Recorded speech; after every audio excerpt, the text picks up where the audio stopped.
Hey guys, Sean here. Today we're going to be speaking about what you should be implementing in your flows if you were to want to change it from a FBA to a FBM right now. So FBA orders return three order statuses as of now, which are shipped, pending, and cancelled. FBM orders, on the other hand, they return slightly different responses than FBA.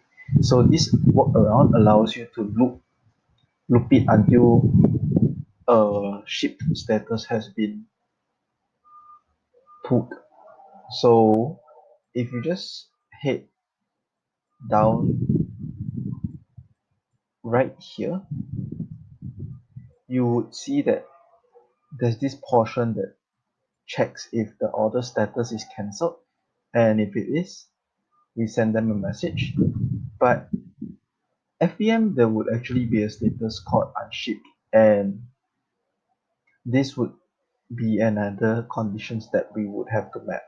So all we have to do is to map this into a smart delay of approximately 4 hours,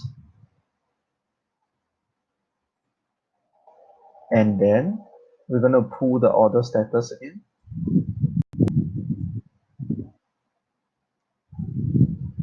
So just hit on duplicate of this and drag it all the way down.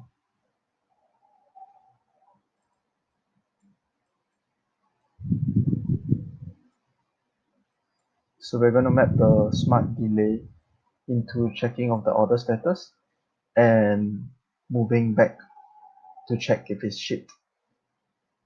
And that's it. That's the workaround you have to implement if you're going to be changing your flows from FBA to FBM. If you have any questions, feel free to let me know and I'll try my best to help.